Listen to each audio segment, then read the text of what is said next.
प्रिय दोस्तों, स्वागत है आपका एक बार फिर से स्वस्ति प्रोग्रामा में। मैं आपकी दोस्त, आपकी होस्ट दर्शनी मनीषा बुद्धू आपका स्वागत करती हूँ। आज के एपिसोड में आज हम फिर से कुछ बातें करेंगे। आपने भेजे हैं प्रश्न शिव जी के बारे में, उनके आपने भक्ति की है, शिवरात्रि आपने मनाए हैं और भी कुछ दूसरे फ्राख आपने भेजे हैं। आप जैसे जानते हैं फागुन के महीना है और आपने भी कुछ उनके बारे में, फागुन के बारे में आपने प्रश्न भेजे हैं। तो चलिए इस प्रोग्राम को हम अकेले नहीं चलाते हैं, जैसे आप जानते हैं पंडित जी को हम स्वागत करते हैं, इसके बाद हम प्रोग्राम को आगे बढ़ाते हैं। नमस्कार पंडित जी। नमस्कार दर्शनी जी। कैसे हैं आप पंडित जी? हम तो ठीक है, आप सुनाइए, आप कैसे हैं? हम अच्छे हैं पंडित जी। हाँ, आपने जैसे बताए थे कि हम फागुन के महीना में भी है, लेकिन जैसे हमारे प्रिय दोस्तों ने, प्रिय दर्शकों ने शिवरात्रि मनाए हैं, तो शिवरात्रि के अलावा वे भी कुछ दूसरे फ्राख जानना चाहते हैं, क्योंकि वे जानते हैं शिव जी भगवान जी, जैसे हम उनको प्रार्थना करते हैं, पूजा करते हैं, वे भी एक उनका एक दूसरा रूप भी होते हैं, महाकाल के रूप जैसे हम जानते हैं। और dat is eigenlijk ook een beetje gelinkt met de dood, hè? Dus met wat eigenlijk betrekking heeft met de crematie.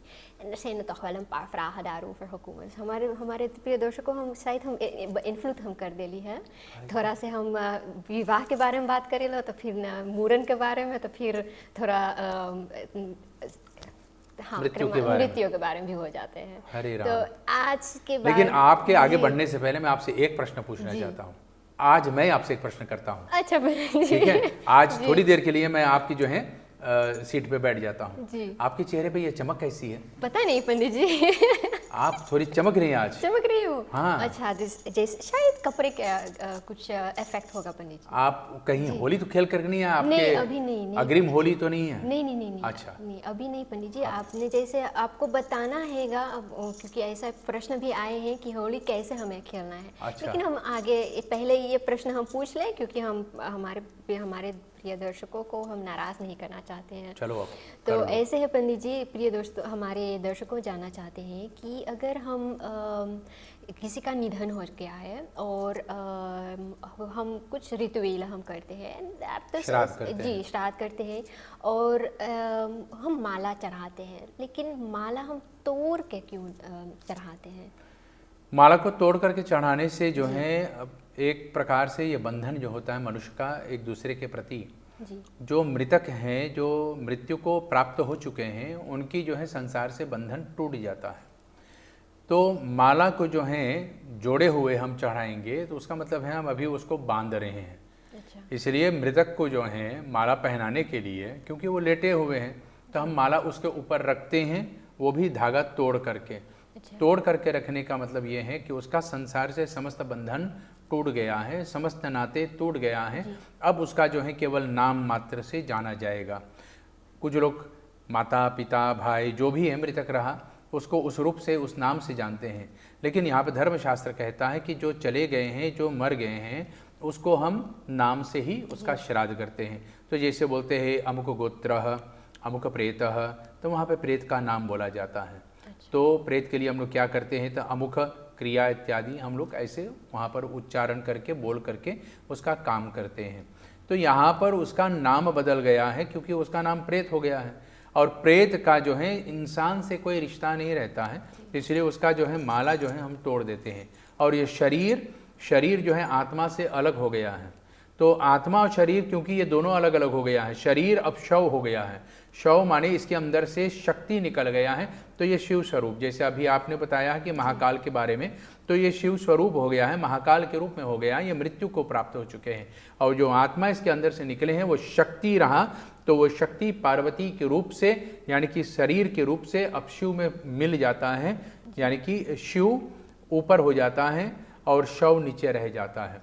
तो शक्ति जो है निकल करके शिव के पास आ गया और उसके पास जाने के कारण से तो ये रिश्ता जो है आत्मा से हट गया है। तो आत्मा से रिश्ता हटने के कारण से ये भी धागा हम तोड़ देते हैं। अच्छा, लेकिन पंडित जी हमें देखने को मिलता है कि लोग कुछ गेंदे के फूल होते हैं तो वो तोड़ के भी चढ़ाते हैं, या ये प्रश्न भी आए हैं क्या वे गुलाब के फूल के पंखुड़ियाँ वो भी धर सकते हैं? गुलाब के फूल के पंखड़ियाँ बिल्कुल रखे जा सकते हैं, इसमें कोई दोष नहीं। जैसे आप गेंदे के फूल रखते हैं, आप कोई अड़हुल के फूल रखते हैं, आप चमेली के फूल रखते हैं, कोई भी फूल सुगंधित हो तो आप चढ़ा सकते हैं। अच्छा, लेकिन क्योंकि कुछ लोग का मानना है कि गुलाब के फूल में कुछ कांटे होते हैं, तो उसे हम नहीं धर हम फूल सकते हैं। चढ़ाते हैं, हम कांटे नहीं लेते हैं, उसकी डाल को नहीं लेते हैं, वहाँ पर हम केवल फूल लेते हैं, फूल को निकाल करके और उस मृतक के पास रखते हैं।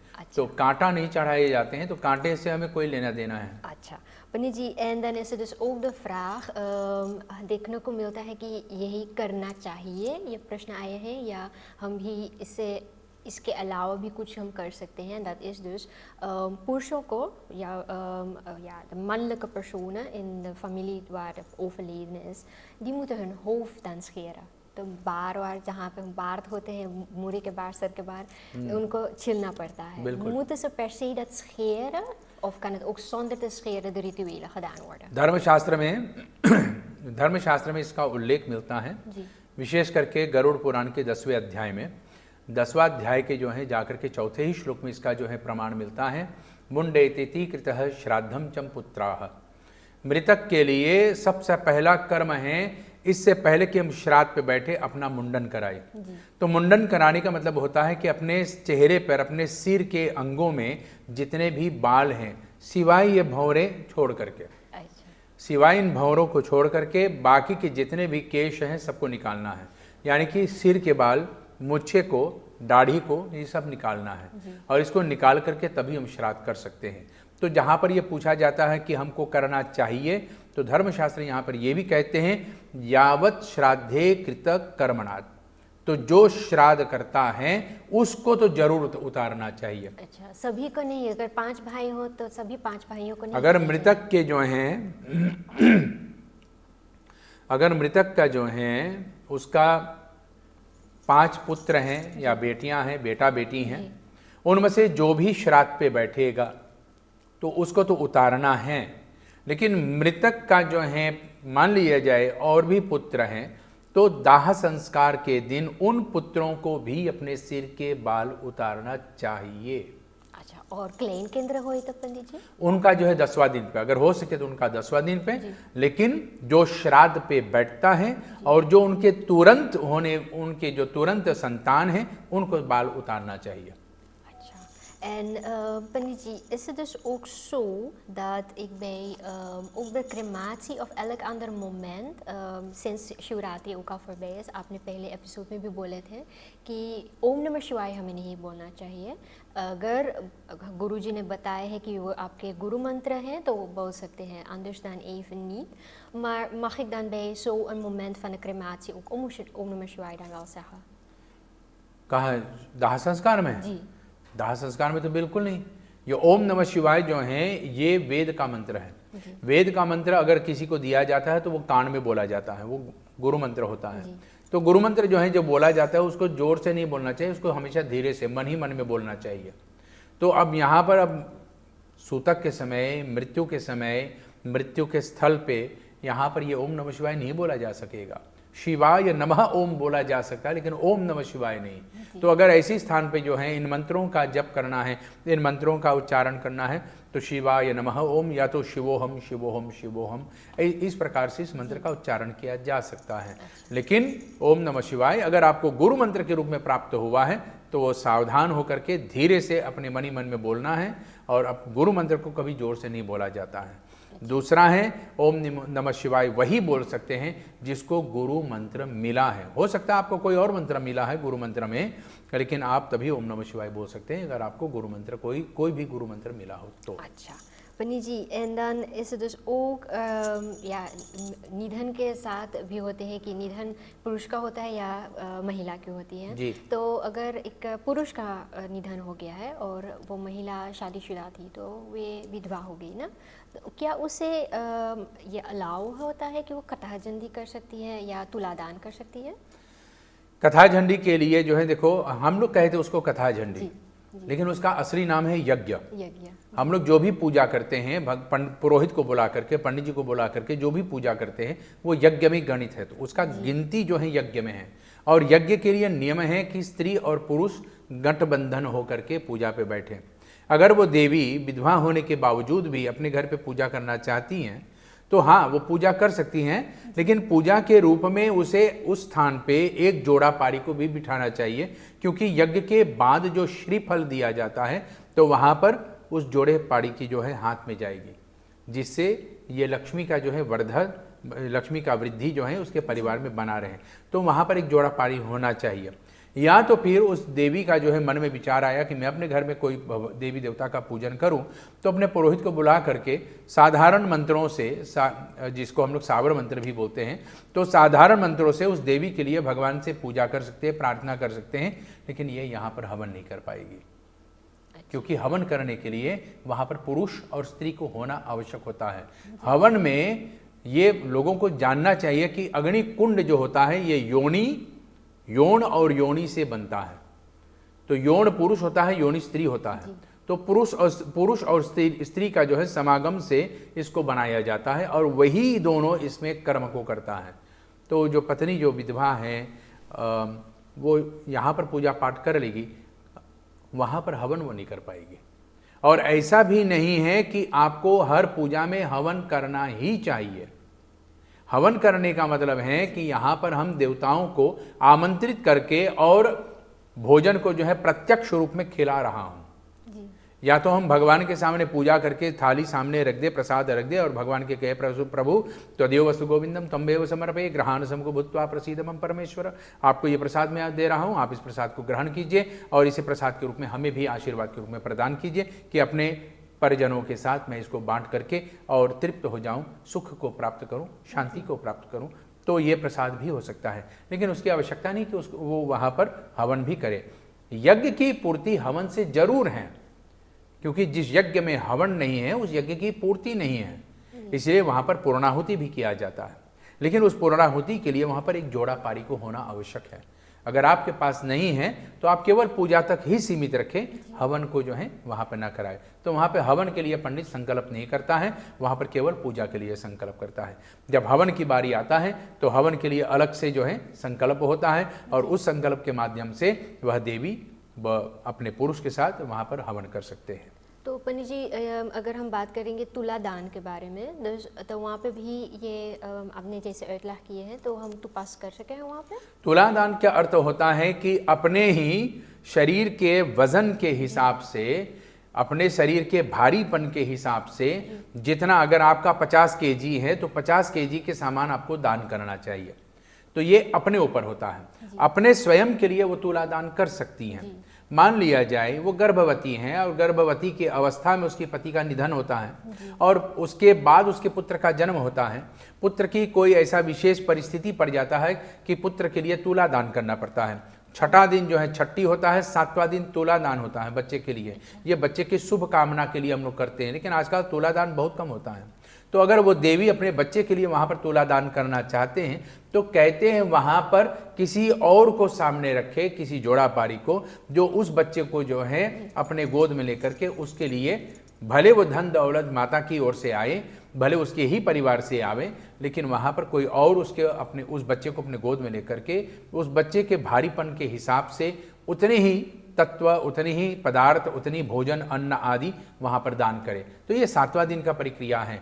तो अगर वो विधवा नारी हो गई और विधवा होने के नाते से वो तुला दान तो अपने लिए कर सकते हैं, लेकिन उस बच्चे के लिए नहीं कर पाएगी। तो उस बच्चे की जो है शुभता के लिए, उसकी कल्याण के लिए, उसकी शरीर में पूर्ण शक्ति की प्राप्ति के लिए, तो वहाँ पर किसी भी फुआ फूफी हो या मामा मामी हो या कोई भी नानी नाना हो या कोई भी जोड़ा पारी हो, उसके माध्यम से ये तुला दान करवा सकती हैं। अच्छा, बहुत अच्छे पंडित जी, आपने जैसे बता दी कि मुखल खेत वेल है जी। अच्छा, यही तो हमारे सनातन धर्म की खूबी है। हर परिस्थिति के लिए कोई ना कोई उद्योग है, कोई ना कोई उपाय है। अच्छा, लेकिन पंडित जी, तो ऐसे एक बहुत कठिन फ्राख आयल है, हम मुझे बहुत मुश्किल हुआ है पूछने में। ऐसे है कि लोग कहते हैं कि अगर हम दाह संस्कार हम करते हैं तो हमें, जैसे हम जानते हैं कि अपने ओफलेदन जो होते हैं, निधन वाले जो उनको हमें आग लेना पड़ता है, और चिता को आग देना। चिता को आग देना पड़ता जी। है, और जिंदगी भर संज्ञा खेलले baten, koedele baten. Je hebt geleefd met de persoon en op een einde is het eerste wat je dan moet doen als de persoon op de चिता ligt? op de चिता ligt, dan is de eerste dat ik de vuur op de mond moet leggen. Waarom is dat zo, पंडित जी? देखो, यहाँ पर हमारे धर्मशास्त्र कहते हैं इंसान को चोट दो प्रकार से पहुंचाया जा सकता है जी। या तो उसको पीटो, चोट लगेगा, जी। या तो बड़ी भारी भारी शब्द बोलो। और भारी शब्द वाले वो बहुत वो भारी होता है ना, वो चोट से भी भारी होता है, क्योंकि वो पूरा दिमाग पे असर करता है, उससे टेंशन बनता है, टेंशन से शरीर में रोग बनना शुरू हो जाता है, मेंटल संतुलन बिगड़ देते हैं। बिल्कुल, वो मतलब व्यक्ति जो है गया काम से। ठीक, तो यहाँ पर आपके ये प्रश्न सराखों पर ऐसे प्रश्न भी लोगों जो करते हैं उनको ये जानना चाहिए। जीते हुए व्यक्ति बहुत कुछ बोल जाता है, लेकिन जब बोलने की शक्ति नहीं रह जाती है तो वहाँ पर जो है उसकी शांतपन को जो है दूर करने के लिए उस मुख से निकले हुए प्रत्येक शब्द जो है उसको दूर करने के लिए तो धर्मशास्त्र कहते हैं राणम दहतु, अग्निर आनम दहतु। तो अग्निर आनम दहतु, तो अग्नि के स्थान इस शरीर में अब कहाँ रह जाता है? जब तक हम जीवित हैं हमारे पेट में एक अग्नि का वास होता है, लेकिन मरने के बाद वो अग्नि कहाँ चला जाता है? तो कहते हैं अग्नि उस समय होंठ पे रहता है। तो अग्नि को जो है अग्नि को ही देना चाहिए, इसलिए अग्निर आनम दहतु। तो वहाँ पर आनम माने मुख और दहतु यानी कि मुख पे अग्नि को दे करके आपको मैं भस्म कराता हूँ, आपको जलाता हूँ, इस चिता को जो है आग दे रहा हूँ। तो यहाँ पर वह अग्नि को जो है होंठ पर रख करके उस अग्नि को श्मशान वाले कव्याग्र अग्नि से मिलाते हैं और जिससे वो शरीर का जो है दाह संस्कार होता है। कहने में और सोचने में विचारने में ये बड़ा ही कठिन परिस्थिति है, क्योंकि हम अपने हाथों से उसको भोजन कराते हैं, पान फूल खिलाते हैं, मिठाई खिलाते हैं या उनसे प्रेम भरी बातें बोलते हैं, लेकिन मरने के बाद जो है तो उसी के मुंह पर हम लोग अग्नि को रखते हैं। तो इसका ये तात्पर्य होता है कि अग्नि, लोगों को ये समझना चाहिए कि शरीर ठंडा हो गया है और शरीर के ठंडा हो जाने के बाद अग्नि जो है जाकर के होंठ पर ही बैठता है और प्रतीक्षा करता है कि कब मुझे अग्नि से ही मिलाएंगे, क्योंकि जब तक उस अग्नि को अग्नि से नहीं मिलाएंगे तब तक इस शरीर की जो है शुद्धिकरण नहीं होगा और उसकी शुद्धिकरण जो है अग्नि को जो है मुख पे ही देने से होता है। अब जब तक कोई जीवित हैं तो हम उससे बातें करेंगे तो आंख में आंख डाल करके बातें करेंगे। उस समय उसका आंख जो है वह मुख्य केंद्र है, कैरण पिंड है, मुख्य केंद्र है, जहां पर हम ध्यान करके उसको देख करके बातें करते हैं।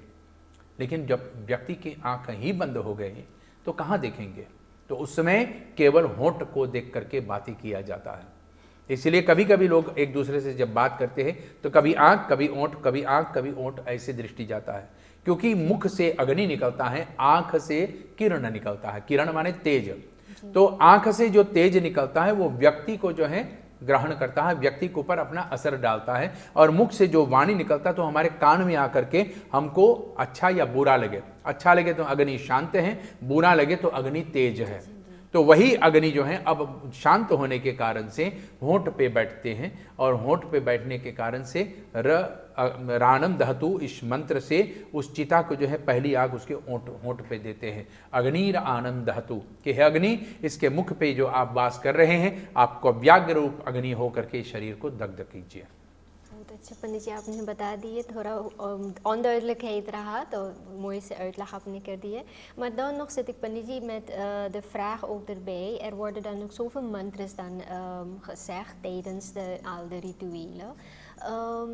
Waarom kunnen we dan tijdens die crematierituelen dan geen Shiv Puran lezen? देखो हमारे यहाँ पर ऐसा नहीं कि कोई भी पुराण नहीं खोला जा सकता है।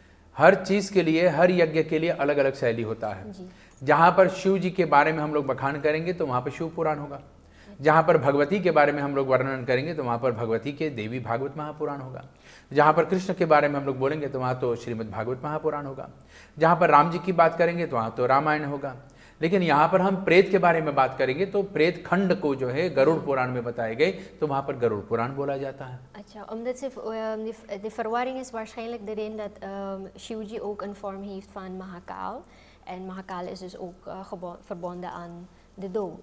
Dus waarom dan niet, mogen we dat niet dan risk? यहाँ पर महाकाल भगवान शंकर जरूर हैं, जी। उसको महाकाल के रूप में जरूर जाना जाता है, लेकिन ये जानना परम आवश्यक होता है कि जो महाकाल हैं वो शिव है, और वह शिव इस शरीर के भीतर में कहाँ वास करता है। तो ये शरीर से हमारा संबंध है, शरीर को हमने दग्ध कर दी है, दग्ध माने अग्नि में भस्म कर दी है, और भस्म हो जाने के बाद इस शरीर से निकली हुई आत्मा कहाँ पर पहुंची। अब तो आत्मा का रूप क्या होता है, वह आत्मा क्या बनी इस समय। तो जब तक उसका मतलब सपिंडी ना हो जाता है तब तक वह आत्मा प्रेत ही रहता है। तो प्रेत कब तक रहेगा, प्रेत होकर के क्या होता है, कितना देर तक होता है, क्या नहीं होता है, किधर होता है, कैसे होता है वो प्रेत, ये सब जो है जाकर के गरुड़ पुराण में वर्णन है। तो यहाँ पर मृत्यु के विषय पे जो है कहे गए हैं कि अगर मृत्यु के बारे में बात करना है तो मृत्यु के लिए जो पुराण है वो गरुड़ पुराण है। शिव के बारे में बात करना है तो शिव के लिए शिव पुराण है। देवी के बारे में बात करना है तो देवी के जो है श्रीमद् भागवत देवी भागवत महापुराण है, या तो लक्ष्मी जी के बारे में बात करना है तो वहाँ पर उप पुराण के रूप में जो है भगवती लक्ष्मी पुराण भी है। तो अनेक अनेक पुराणों को जो है उल्लेख इसमें प्राप्त होता है, और यहाँ पर जो परिस्थिति हैं, जो स्थिति हैं, जो अर्थ है उसी के बारे में बात करते हैं। तो यहाँ पर गरुड़ पुराण, ऐसा नहीं कि हम वहाँ पर अब मान लिया जाए आपका हैप्पी बर्थडे है और वहाँ पर खाने पीने वाले बहुत कुछ है, ठीक है, अपवित्र भोजन भी है, और वहाँ पर जो है सबके हाथ में गिलास भी है, उसमें बाबल वातर है, और मैं वहाँ पर आकर के हैप्पी बर्थडे की बजाय वहाँ पर आपको शिव पुराण सुनाना शुरू कर दूँ, नहीं तो गलत बात हो गया, गलत हो गया ना। तो ठीक इसी प्रकार से किसी भी व्यक्ति के मृत्यु के पश्चात उसको हम उसी मृत्यु के बारे में बताएंगे, और मृत्यु के बारे में बताने के लिए शिव महापुराण, क्षमा करना, गरुड़ पुराण है। जी पंडित जी, maar dan is de vraag ook erbij, als ik dan voor welke mogelijkheid of welke omstandigheid of situatie mag ik dan wel Shiv Purana dan lezen? आप अपने घर पे जो है स्नान करके पवित्र पलटी मार करके बैठ जाओ। अगर आपको पलटी मार करके बैठना नहीं आता है तो आप टेबल को लगा करके, लेकिन शिव पुराण को जो है एक कपड़े पे बिछा करके उसी के ऊपर जो है शिव पुराण को रखें, शिव पुराण को नमस्कार करें और शुद्ध पवित्र मन हो करके पूर्व की दिशा में औस्त की ओर मुख करके और भगवान शिव के इस पुराण को पढ़ो। आपको पढ़ने से कोई नहीं रोकेगा, आप जब चाहे पढ़ लो, लेकिन आपको पवित्र होना चाहिए, क्योंकि ये सब ग्रंथ जो हैं शिव के वांगमय रूप है, भगवान के वांगमय रूप।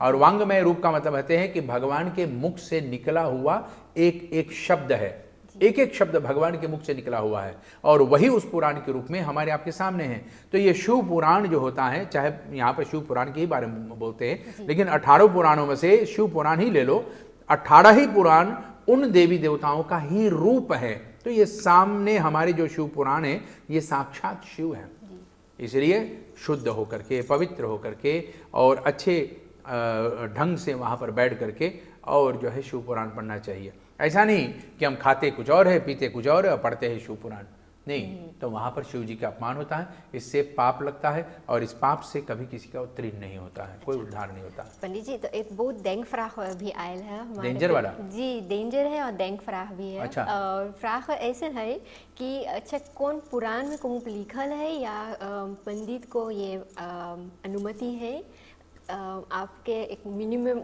लोन होते हैं सभी के लिए जो काम करते हैं, ओवरहेड में होते हैं, तो कहीं पे ये प्रश्न आए हैं भी कि पंडित जी के पास भी ऐसे होते हैं, कहीं पे होते हैं, या वो मांग सकते हैं अगर वे कुछ पूजा या हवन करवाते हैं या ग्रह शांति करवाते हैं। Is het dus zo dat ze het mogen eisen, of is er dat er ook een minimumloon aan पंडित जी आपकी ये प्रश्न सराखों पर सराखों पर सराखों पर आपने बहुत उचित प्रश्न पूछे हैं, और इस प्रश्न को यहाँ पर एक ही झटके में नहीं बताया जा सकता है, क्योंकि इसके लिए लोगों के अंदर में एक समझ लाना चाहिए, लोगों को समझना चाहिए कि अगर हम अपने घर से अपने वैद्य के पास, अपना हर्षार्थ के पास जाते हैं तो वो हमको जो है साधारण से दवा दे करके और विदा कर देगा, या तो हमारा सब कुछ ठीक होगा तो हमको हंस हंस के विदा कर देगा। अगर परिस्थिति कोई ऐसा गंभीर बन गया है तो आपका जो है गृह वैद्य जो होता है, हर्षार्थ जो होता है, वो कहता कि भाई ये समस्या हमारे समझ से बाहर है, ये इसका इलाज मैं नहीं कर पाऊँगा, आपको इसके लिए जो है किसी और वैद्य के पास जाना है, या तो इंटर्निस्ट हुआ, गिनेकोलॉग हुआ, कार्डियोलॉग हुआ, न्यूरोलॉग हुआ, ना, जो ब्रेन के बारे में है, हृदय के बारे में है, पेट के बारे में जो जानता है उसके पास आपको जाना चाहिए। तो ये स्पेशलिस्ट हुआ। तो हेसास का कीमत कुछ और होता है, स्पेशलिस्ट का कीमत कुछ और होता है। और स्पेशलिस्ट अगर भी कह दे कि भाई देखो ये बहुत खतरनाक है, हम इसको संभाल नहीं पाएंगे, आपको तुरंत जो है चीर फाड़ करके निकलवाना पड़ेगा, तो आपको जो है शिरोरख के पास जाना पड़ेगा। तो वो और ऊंचा लेवल पे है, तो उसका जो है भाव और महंगा होगा। हेसास का कीमत मान लिया जाए 100 रुपये, मान लिया जाए 100 रुपये एक उदाहरण के रूप में, तो आपका स्पेशलिस्ट जो है उसका जो है दुगना हो जाएगा, और जो शिरोरख होगा उसका 3 गुना हो जाएगा। तो 3 गुना होने के कारण से उसका भाव बढ़ गया। अब ये जो है सामाजिक दृष्टि से देखा जा सकता है, क्योंकि ये सब एक क्रिया है, एक बरूप है, ठीक है। लेकिन पंडित होना, पंडित के लिए कोई बरूप नहीं है। पंडित बनने के लिए आपको अंदर से एक आवाज आना चाहिए, आपको जो है कई शर्तों में इसको जो है पारण करना है। आपको ब्राह्मण होना है, आपको वेद पाठी होना है, आपका उपनयन होना चाहिए। आपको उपनयन होने के बाद गुरु शिक्षा में आप जाकर के ज्ञान को प्राप्त करें। गुरु शिक्षा के बाद जो है धर्मशास्त्र के बारे में जानें। धर्मशास्त्र के बारे में जान करके आपका आचरण भी शुद्ध होना चाहिए, आपको उसी प्रकार से भी रहना चाहिए। तद उपरांत जो है आपको अपने गुरु से अनुमति मिले तो आप घर घर जाकर के पुरोहिताई कर सकते हैं। तो वहाँ पर पंडित जो होता है वो ज्ञानी होता है। पंडित का मतलब ज्ञानी है। लेकिन पुरोहित जो होता है वो स्पेशलिस्ट हो जाता है। पंडित जो है सब लोग बन सकता है, सब लोग ज्ञानी बन सकता है, लेकिन पुरोहित जो होता है वो स्पेशलिस्ट हो जाता है। और वहां पर वही पुरोहित जो होता है अपने पढ़ाई में और आगे बढ़ गए, यानी कि वो शास्त्री बन गए हैं, आचार्य बन गए हैं, मंडलेश्वर बन गए हैं, महामंडलेश्वर बन गए हैं, स्वामी बन गए हैं, आचार्य महामंडलेश्वर बन गए हैं, सन्यासी के रूप में जो हैं हम कहते हैं उसको अनेक अनेक नामों से, लेकिन यहाँ पर शंकराचार्य उसको जो है जाकर के सबसे ज़्यादा नाम से प्रसिद्ध किया गया है। शंकराचार्य की स्थिति पर अगर आप पहुँच गए हैं तो उसका लेवल भी उसी प्रकार से ऊपर जाएगा। तो ये यहाँ पर जो है साधारण रूप में जो लोग आम तौर से आमदनी पाते हैं उसके हिसाब से तौला नहीं जा सकता है। सबसे पहला बात है कि एक पंडित आपके यहाँ पर जो आएगा, जो काम करेगा, उसका कीमत आप चुका नहीं पाओगे, क्योंकि वो आपके लिए भगवान से प्रार्थना करेगा। आप ही के परिवार के लिए भी, आपके स्वस्थता के लिए, आपके कल्याण के लिए सब देवी देवताओं को वह मनाएगा, और सबको मनाने के बाद जो है उसके बाद आपको आशीर्वाद देगा। क्या आप उस आशीर्वाद का कीमत 400, 1000, 2000, 5000, 10,000 लगा सकते हैं? बिल्कुल नहीं। ठीक इसी प्रकार से अपने भावना के अनुसार उस पंडित को देना चाहिए, लेकिन लोगों के अंदर में ये विचार होना चाहिए कि पंडित कितना दूर से आई है। अगर मैं यहाँ से वहाँ तक टैक्सी में जाऊँ तो टैक्सी का कितना लगेगा, तो उसका जो है सिंगल जो है रूट जो होता है, उस सिंगल रूट के हिसाब से मुझे पहले उसका जो है वो भाव देना है। थोड़ा लॉजिक उसमें इसमें लॉजिक लोगों को सोचना चाहिए। और उसके आपको रोकने के लिए माफ़ी चाहती हूँ, लेकिन mag de pandit dan ook wel zelf opeisen en zeggen van ik ga dit voor je doen, door grह शांति हम करवावे, एक जने के 4000, दूसरे जने के 8000 हुई। ऐसा नहीं है कि पंडित जी नहीं मांग सकते हैं। यहाँ तक एक पंडित को पूरा अधिकार है, अगर वो चाहे तो अपने मुंह खोल करके अपने दक्षिणा मांग सकता है। इसका प्रमाण मैं आपको भी दिखाता हूं। जब रावण ने भगवान शिव और माता पार्वती के लिए गृह प्रवेश के लिए सोने की लंका की, वहां पर पुरोहित बने, और पुरोहित के रूप में वहां पर शिव और पार्वती को यजमान के रूप में रावण ने पाया, तो वहां पर रावण पुरोहित बना। रावण ही पंडित है, रावण पुरोहित है, और शिव और माता पार्वती जो है वहां पर यजमान है। पूजा होने के बाद जो है माता पार्वती कहते हैं कि जैसे धर्मशास्त्र में बताया गया है कि पंडित को अपने इच्छा अनुसार दक्षिणा मांगने का अधिकार है, सो आप दक्षिणा मांगिए। तो वहां पर पंडित को मांगने का अधिकार है, रोका नहीं जा सकता। यहां पर कुछ पंडित हैं जो मांग लेते हैं, लेकिन अधिक से लोग होते हैं जो चुप होकर के सह लेते हैं, स्वीकार कर लेते हैं जो यजमान देते हैं। लेकिन यहां पर मांगने का पूरा अधिकार है। भगवान ने भी इसको प्रदर्शन की है। तो रावण ने बोला क्या, उसने भगवान शंकर माता पार्वती के लिए सोने की लंका की वहां पर गृह प्रवेश पूजा कराया। तो उसने सोचा कि शिव और पार्वती अगर इसी लंका में रहेगा तो मैं लंका को ही मांग लूं, क्योंकि लंका के भीतर में रहने वाले शिव पार्वती जो होगा तो उस घर को मैं मांग लूं। और उस घर को रावण ने मांग लिया। लेकिन अभी भूल उसका क्या हुआ कि उसमें शिव पार्वती भी प्रवेश ही नहीं किया और ये दक्षिणा मांग लिया। अगर शिव पार्वती उसमें जाने के बाद वो दक्षिणा मांगता तो वास्तव में वो शिव पार्वती को पा ही जाता। लेकिन यहां पर उसने ये गलती कर दी, विद्वान होने के बावजूद भी उसने ये गलती कर दी कि उनके प्रवेश होने से पहले उसने दक्षिणा मांग लिया। तो शिव पार्वती ने उस घर को दे दिया, उस सोने की लंका को रावण को दे दिया जो रावण ने मांगा। तो मांगने से उसको वही मिलेगा जो मांगना है। लेकिन अगर आपके भाग्य में कुछ और लिखा है कि उससे भी ज्यादा मिलने वाला है तो आप ना मांगे। तो पंडित गण जो है इसमें ना मांगे तो उसको शायद उसके भाग्य में जो होगा वही प्राप्त होगा, जो ज्यादा होगा या कम होगा, लेकिन जो मांगेंगे तो आपको उतना ही मिलेगा। लेकिन यहाँ पर जनता जनार्दन को इस बात के बारे में सोचना है कि सिंगल रूट यहाँ से हमारे घर से पंडित जी के पास जाने के लिए कितना टैक्सी का लगेगा, उसके आने जाने के ये फीस हो गया। उसके बाद हमारे घर पे जो पूजा पाठ की हैं उसके लिए मुझे उनको थैंक यू नहीं, उनसे आशीर्वाद बोलना है, आशीर्वाद लेना है और उसके भाव अनुसार मुझे दक्षिणा देना है। तो पेट्रोल के लिए अलग से, यानी कि यातायात के लिए अलग से, और क्रियाकर्म कराने के लिए उसके लिए अलग से, ये उनकी दक्षिणा होता है। तो दक्षिणा की यहाँ पर ऐसी कोई विशेषता नहीं है कि यहाँ पर हम बता सकते हैं कि एक पंडित जी का जो है मिनिमम लोन होना चाहिए। अच्छा पंडित जी, en ook bijvoorbeeld ook dat specifieke werk dat Pandit ji gaat komen doen, of het ritueel dat gedaan moet worden. Soms is het dat de mensen de spullen moeten kopen of soms koopt Pandit ji dat zelf. Is dat ook zo dat de mensen dat per se moeten kopen? अपने पूजा के लिए स्वयं दौड़ोगे, सामान इधर उधर जा करके बटोरोगे तो उसमें और पुण्य की प्राप्ति होगा। अच्छा। और यहाँ तक जो लोग अपने पूजा के लिए सामान स्वयं बटोरते हैं, स्वयं जुटाते हैं, तो उससे देवता भी प्रसन्न होता है, क्योंकि एक तैयारी ही उसका जो है आधा यज्ञ आपका हो गया। दूसरा ये, अभी एक बात को मैं और जोड़ना चाहता हूँ कि अभी आपने ग्रह के बारे में पूछा कि ये ग्रह शांति में पंडित कितना ले सकता कितना नहीं। हर पूजा में जो है अलग अलग शैली होता है। एक कथा झंडी जिसको आपने बोला अभी, वो यज्ञ ही है, लेकिन कथा झंडी कुछ और है। वहाँ पे देवताओं को मनाना है, रिझाना है, पाठ कराना है, स्तुति करना है, हवन करना, ये सब अलग शैली है। लेकिन अगर उसमें आ गया मुंडन संस्कार, तो संस्कार का कीमत कुछ और होता है, क्योंकि संस्कार पूजा से ऊपर हो जाता है। उसमें आ गया है अब कर्णवेद संस्कार। कर्णवेद संस्कार कान को छेदना है तो देवी देवताओं को मनाना है। केशांत संस्कार भी आ गया है तो उसका बाल भी उतारना है। और उसी में आ गया है अब यज्ञोपवीत संस्कार। तो जनेऊ संस्कार में 5 संस्कार एक साथ में आता है।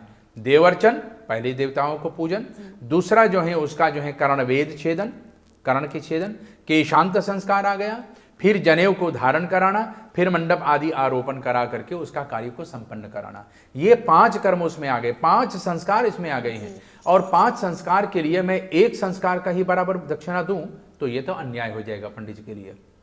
इसलिए विवाह में भी अगर देखा जाए तो विवाह में पंडित जी जो है आपके घर पे आकर के तिलक कराता है। तिलक कराने के बाद आपका मंडप आरोपण कराता है। मंडप आरोपण कराने के बाद विवाह कराता है, जिसमें कम से कम 4 घंटा ही जाता है।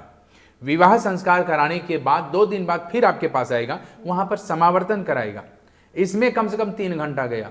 तो जितना समय पंडित जी ने यहाँ पे लगाया आपके लिए मेहनत में, तो आपने एक ही थाली में उसके दक्षिणा दे करके विदा कर दिया। यानी कि 4 कामों को जो है निपटा करके आपने एक काम में सहज कर दिया। तो लोगों की इस बात पर भी विचार करना चाहिए। ये नहीं कि मैं पंडित हूँ इसलिए मैं बोल रहा हूँ, मैं ये बताता हूँ कि एक पंडित को कितना मेहनत करना पड़ता है आपके काम को बनाने के लिए। और जब तक आपका काम नहीं बनता है वो पंडित जी चैन से नहीं बैठता है। वो दक्षिणा का भूखा नहीं है, वो दक्षिणा के लिए नहीं बैठे हैं, आपके कल्याण के लिए बैठे हैं। और अगर आप प्रसन्न हैं, आप उसको देख लें, तो पंडित जी वहाँ से प्रस्थान करेगा। बिना आपके देखे, बिना आपके अनुमति वो पंडित जी नहीं जाएंगे, क्योंकि वो आए हैं तो आपके बुलाने पर। लेकिन अक्सर क्या होता है, आजकल विवाह शादी हो ही जाता है तो लोग पंडित को भूल जाता है, क्योंकि अपने बैंड बाजे, अपनी सजावट से, अपनी परिवारजनों से, परिजनों जो आ गए हैं उनके साथ इतना लग जाते हैं, हिल मिल जाते हैं उनके साथ, कि उनकी पुरोहित जो वहाँ पर इतनी भारी भारी वेद मंत्रों से आशीर्वाद दिया, जिन मंत्रों से उनका विवाह हुआ, जिन मंत्रों से वे एक गठ में बंधे हैं, उन मंत्रों को वो भूल जाता है और पूरे जनता को जो है जा करके संभालने लगता है। वहाँ पर पंडित जी उदास होकर के चले जाते हैं, क्योंकि अक्सर मैंने देखा, हमारे साथ भी हुआ है कि विवाह करने के बाद पंडित जी को कोई पानी तक पूछने नहीं आता है। वो रात भर आपके लिए बकबक करेगा, मंत्र बोलेगा, लेकिन उसके बाद उसको कोई पूछता भी नहीं है। यहाँ तक पंडित को भी कोई भोजन नहीं कराता है। पंडित जी वहाँ से उठ करके चले जाते हैं।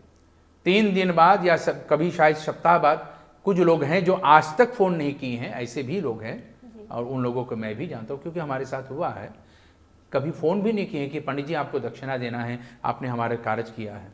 हम नहीं कहते हैं कभी किसी से, सबके कल्याण की कामना करते हैं, लेकिन लोगों के अंदर में ये जानना चाहिए कि जब तक मैं इसका परिहार ना दे दूँ, उसका जो है भोगदान ना दे दूँ, तब तक मुझे इसका आशीर्वाद का पूर्ण फल की प्राप्ति नहीं होता है। और ये भी जान ले, अगर दक्षिणा देने में 1 रात बीता, ये मैं अपनी बात नहीं बोल रहा हूँ, ये धर्मशास्त्र में वेद में लिखा है, तो आपका जो है कर्जा डबल हो जाता है उस पुरोहित के, उस पंडित के बदले। 3 रात बीते तो वो 3 गुना हो गया। और अगर 1 सप्ताह बीत जाए, 7 दिन बीत जाए, सूर्य के 1 परीक्षण बीत जाए, तो वो अतुलनीय हो जाता है, वो आप उसको चुका भी नहीं पाओगे। इसलिए आपको जो देना है तत्काल दे दो। क्या जाने पंडित जी कल है या नहीं, आप जिंदगी भर कर्जा लेके बैठ जाओगे। इसलिए इन चीज़ों में कभी देर नहीं करना चाहिए। मैं ये नहीं कहता हूं कि पंडित जी भागे जा रहे हैं या आपके दक्षिणा के लिए भूखे हैं। आप पंडित को दक्षिणा नहीं दे पाओगे, क्योंकि जो मेहनत उसने की है, जो काम आपके लिए उसने की है, उस काम का कीमत कोई नहीं चुका पाएगा, कोई नहीं। 7 जन्मों में भी नहीं हो जाएगा। 7 जन्मों में भी नहीं चुका पाएगा। एक ही भाव से आप उसको चुका सकते हैं। पंडित जी के सामने हाथ जोड़ कर करके, मुस्कान के साथ, आदर के साथ, प्रेम के साथ बातें करके, और उसकी कीमत को जो है आप शायद चुका सकते हैं। थोड़ा सा वो प्रसन्न जरूर हो जाएगा, लेकिन उनको भी अपने घर पे बेटा बेटी हैं, घर द्वार की बिजली आदि देना है, उनको भी गाड़ी के पेट्रोल भरना है, अपना जो है बीमा कराना है, फॉरसेकरिंग आदि कराना है, तो वो कीमत कहाँ से आएगा। अगर सब लोग मुस्कुरा करके पंडित जी को विदा करेगा तो बेचारा पंडित कहाँ जाएगा। घर के लोग उसको डाम पे कर देगा, सड़क पे कर देगा कि जाओ, तुम्हारे अंदर में तो कमाई है नहीं। उनको भी अपनी परिवार देखना है, तो लोगों की इन बातों पर जरूर ध्यान करना चाहिए। बहुत अच्छे पंडित जी। पंडित जी एक और फ्राह है, ऐसे है कि एक अगले हफ्ते होलिका आ रही है। हाँ जी, तो हाँ जी, हाँ जी, हाँ जी। होलिका के हमें मालूम पड़ा है कि होलिका के दिन भी ग्रहण एक आ रहे हैं। हाँ। Maar waarschijnlijk is deze graham ook een beetje gelinkt aan een soetek. Maar mensen willen weten van wat is het verschil met de soetek als iemand is overleden en de soetek dat dus bij Holika दहन gaat zijn। आपका ये प्रश्न sir आंखों पर, आपने बहुत उचित प्रश्न पूछे हैं। ये सूतक जो होते हैं, देखो मरण में जो सूतक होता है वो अशुद्धता के, यानी कि प्रेत की जो है मुक्ति के लिए हम लोग कामना करते हैं। जब तक प्रेत की मुक्ति नहीं होता है तब तक वो सूतकपन रहता है, ये एक। दूसरा ये, जब ग्रहण के समय आता है तो ग्रहण के समय सूतक जो होता है, तो इस सूतक में आपको ना खाना चाहिए ना पीना चाहिए। फास्टिंग करना है पंडित जी। आपको जो है केवल एयर फास्टिंग है और कुछ नहीं, केवल श्वास ले सकते हैं। यहाँ तक इस सूतक के समय आप पानी नहीं पी सकते, भोजन नहीं कर सकते हैं, भोजन पका भी नहीं सकते। अगर पकाई हुए भोजन भी हैं तो सूतक के बाद, ग्रहण के बाद उसी भोजन को खा भी नहीं सकते हैं, आपको नया बनाना पड़ेगा। फेंकना पड़ेगा पंडित जी? आपको उसको जल में डालना पड़ेगा, फेंकना नहीं है, आपको जल में डालना है। और वो जल में डालने के बाद जो है आप नया बना करके फिर ग्रहण करोगे, तब जाकर के आपका सूतक यहाँ पे समाप्त होगा। अच्छा। ये ग्रहण वाला जो सूतक होता है, अगर चंद्र ग्रहण है तो 4 घंटा पहले और 4 घंटा बाद जो है सूतक होता है, यानी कि पूरा 8 घंटा आप खाना पीना से वंचित है। और जितना देर ग्रहण रहेगा तो दुर्भाग्य से 1:30 बजे रात को ये शुरू होगा, 12:30 बजे रात को शुरू होगा और सुबह के 6 बजे जाकर के समाप्त होगा। तो करीब जो है 4.5 घंटा है इसमें। तो आपको जो है जाकर के 12 घंटा तक भोजन पानी नहीं करना। ग्रहण के समय मंदिर में नहीं जाना है, ग्रहण के समय सोना नहीं है, ग्रहण के समय सुई धागा नहीं चलाना है, ग्रहण के समय छोड़ी नहीं चलाना है, घर में पोछा नहीं लगाना है। ग्रहण के समय एकांत में किसी कुर्सी पे, किसी स्थान पे सिंहासन लगा करके अपने गुरु मंत्र को जाप करना है। ग्रहण के बाद अपनी देवी देवताओं को ऊपर जो है जल को छीटन करने से, घर में पोछा लगाने से, स्नान करने के बाद जो है घर की शुद्धि होती है। फिर आप पकाइए, खाइए, फिर आपको जो करना है। आपने बहुत अच्छा से बताया है पंडित जी, लेकिन फिर भी ये फ्राक है, कॉम्प्लिकेटेड थोड़ा से है। हमें काम करना चाहिए, हमें काम पे जाना चाहिए, और कुछ लोग तो शिफ्ट करते हैं, लोग डे नाइट शिफ्ट करते हैं। तो अगर वे काम पे जाना चाहते हैं तो बगैर खाए के पिए के कैसे काम करी सब?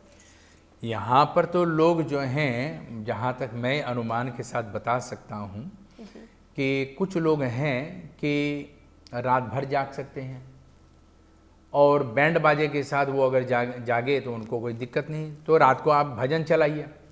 और यहाँ तक धर्मशास्त्र भी कहते हैं कि रात को खाना नहीं चाहिए। तो रात को अगर हम हैवी ड्यूटी वाला काम नहीं करेंगे तो भोजन पानी के मांग शरीर से नहीं होगा। इसलिए इस सूतक बताए गए हैं कि आपको भारी काम नहीं करना, आपको बस बैठना है, मंत्र जाप करना है, भगवान का भजन सुनना है, भगवान की माला पढ़ना है, कोई पुराण पढ़ लो, कोई ग्रंथ पढ़ लो, कोई है, ये सब काम कर लो। आपको जो है वहाँ पर भारी काम नहीं करना है। चलो आपने पूछ लिया कि आपको ड्यूटी पे जाना है, आपको नौकरी पे जाना है, और ग्रहण के समय, रात के समय है, और वो ऑपरेशन आपको जो है सीटों करना है ना, इमरजेंसी आ गया है और ग्रहण चल रहा है, उसी समय आपको जो है चीर फाड़ लगाना है, तो कैसे होगा। तो यहाँ पर धर्मशास्त्र कहते हैं बाल, वृद्ध, रोगी, इन तीनों के लिए कोई नियम नहीं है।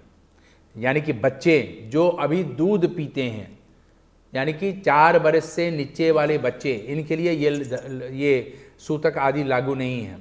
दूसरा, वृद्ध, बूढ़े लोग जो बीपी के, चीनी का, मधुमेह का जो है रोगी हैं, या जिनको चक्कर आदि आते हैं, या जो रजस वाला है, स्त्रियां जो महीने में हैं अपने, उनके लिए ये व्रत नहीं है। तीसरी, जो बीमार है, तो अगर आप बीमारी के कारण से कुछ नहीं कर सकते हैं तो आपको इसमें कोई दोष नहीं है। केवल ग्रहण के समय मत सोइएगा। ग्रहण के समय अगर आपको सोना पड़ा तो अपने पास काला तिल रख करके सोइए।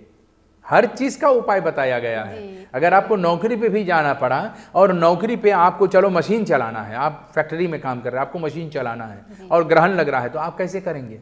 तो यहाँ पर धर्मशास्त्र ये भी बताते हैं कि जिस प्रकार से आप मशीन से काम करते हैं, अपने रक्षा के लिए उस मशीन की, उस लोहे के उल्टे अपने पास कुछ रखना चाहिए। तो लोहा के जो उल्टा लकड़ी है, तो एक टुकड़ा लकड़ी अपने पास, अपने बदन में खोस लो, ठीक है। अगर आप जो हैं कपड़े से काम कर रहे हैं तो उसके बदले में जो हैगा चमड़े, तो चमड़ा जो होता है तो अपने शरीर के एक बाह को जो है बटोर लो और वहाँ पर जो है आपका चमड़ा दिखेगा, हाथ की चमड़े, ठीक। अगर आपको हाथ में जो है ग्लोव पहनना है, ठीक है, हाथसून पहनना है, तो इसके कारण से शायद आप नहीं, लेकिन वहाँ पर कहते हैं कि बाहें के बटोर लो। ये भी उसका उद्योग बताए, उपाय बताए गए हैं। अगर आपका जो है कोई और भी लोहे इत्यादि में काम करना है, घर की मरम्मत करना है, पत्थर आदि लगाना है, उसमें काम करते हैं, तो थोड़ा सी मिट्टी अपने पास रख लो। और अगर आपके पास कुछ भी ना हो, कोई भी उपाय नहीं, तो काला तिल केवल अपने पास में रखने से ये ग्रहण का सब दोष आपको नहीं लगेगा। बहुत अच्छा पंडित जी, एक दोष मुझे माफ़ कर दीजिएगा, क्योंकि ये हर एपिसोड के लिए मुझे ये करना पड़ता है। आप बड़े चतुर निकले हैं, हर चीज़ में क्षमा मांग लेती हैं।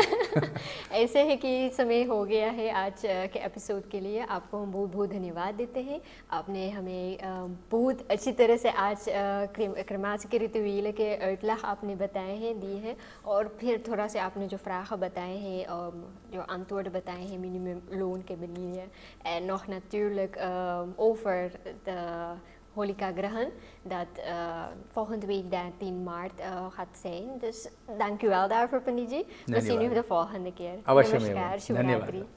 तो प्रिय दर्शकों, आप सभी हम माफ़ी चाहते हैं, लेकिन आपको हम भी धन्यवाद करना चाहते हैं कि आपने फिर से हमारे लिए प्रश्न भेजे हैं, और आज के एपिसोड के लिए आपको शुभ रात्रि। नमस्कार, फिर मिलेंगे अगले हफ्ते।